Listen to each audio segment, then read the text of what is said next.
¿Qué es la suerte para ti? Si tuvieras que hacer un balance de tu vida ahora mismo, ¿te considerarías una persona afortunada o alguien a quien el destino parece haberle dado la espalda? Casi todos cometemos el error de ver la fortuna como un fenómeno meteorológico, algo que simplemente sucede, como la lluvia.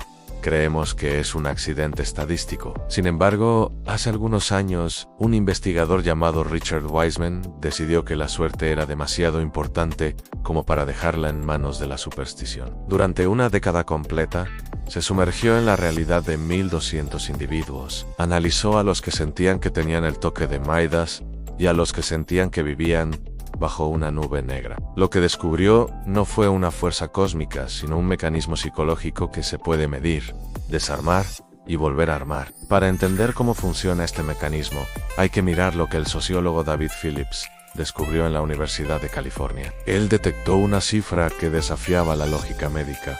Dentro de las comunidades asiáticas en Estados Unidos, los fallecimientos por fallos cardíacos graves subían un 7% cada día 4 del mes. No era una coincidencia de un solo año, era un patrón constante. En esas culturas, el sonido de la palabra 4 es casi idéntico al de la palabra muerte. No había veneno en el aire ese día, ni una falla en la medicina. Era la mente biológica reaccionando a un símbolo de mala fortuna, con tal intensidad que el sistema nervioso simplemente se apagaba. A esto se le llamó el efecto Baskerville. Tu percepción de la mala suerte no es solo una idea, es una orden directa a tu biología que puede llegar a ser letal. Wiseman quiso llevar esto al límite. Con el respaldo de la BBC, movilizó a 1 millón de personas para un experimento masivo. Les pidió a los que se consideraban afortunados sus números de la suerte para la lotería. Si la suerte fuera una energía personal, ellos deberían haber ganado. Pero no fue así. El azar puro es democrático y no tiene favorito. Sin embargo, Wiseman notó que, fuera de los juegos de azar en la vida real, los afortunados sí operaban distinto. Hizo una prueba con un periódico. Les pidió a todos que contaran cuántas fotografías había en las páginas. Los que se sentían desafortunados se obsesionaron con el recuento joya por joya, con una concentración ansiosa. Los afortunados, en cambio, terminaban en segundos. ¿Por qué? Porque en la segunda página, ocupando medio espacio, había un mensaje que decía: deja de contar, hay 43 fotos. Y más adelante, otro anuncio ofrecía un premio de 100 libras a quien lo viera. Los desafortunados estaban tan bloqueados por la ansiedad de hacerlo bien que sus cerebros activaron una visión de túnel.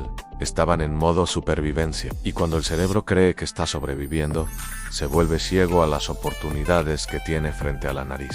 Esto nos lleva al efecto Pigmalión. En los años 60, los investigadores Rosenthal y Jacobson demostraron que si a un profesor se le dice que un alumno es un genio, aunque sea un alumno promedio, el profesor lo tratará con tal nivel de expectativa y confianza que el alumno terminará convirtiéndose en ese genio. Lo mismo pasa contigo. Si caminas por el mundo esperando que las cosas se tuerzan, tu lenguaje corporal, tu tono de voz y tus microgestos le dicen al mercado: no confíes en mí. Wiseman descubrió que los afortunados tienen una atención difusa, son más sociables, sonríen más y tienen una red de contactos mucho más amplia, porque su cuerpo no proyecta miedo, proyecta apertura en ellos.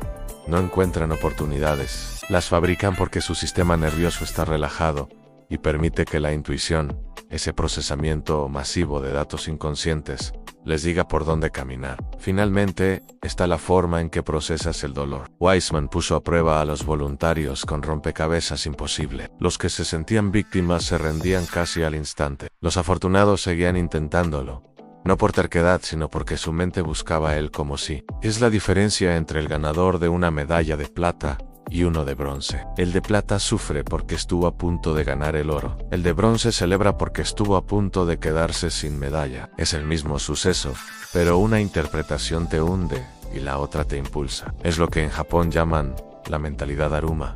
No importa cuántas veces te empujen, tu estructura está diseñada para volver a ponerte de pie. Saber todo esto es fascinante, pero el conocimiento por sí solo no cambia el destino. Si después de escuchar estos datos, tu primera reacción, es decir, qué interesante, y volver a tu rutina de siempre. Lo que realmente estás haciendo es elegir voluntariamente el bando de los desafortunados. Estás decidiendo, de manera consciente, seguir operando con un sistema que tiene los cables cruzados. La ciencia es clara. Tu personalidad y tu capacidad de respuesta ante el azar son modificables en casi un 45%. Eso no es una opinión, es un margen de maniobra inmenso para quien sabe qué palancas mover. En Exploración Mental 360, no nos dedicamos a la teoría, nos dedicamos a la reconstrucción. El círculo ascenso es el espacio donde dejamos de hablar de lo que hace la gente con suerte y empezamos a instalar esos mismos procesos en tu propia estructura mental. Aquí es donde calibramos tu atención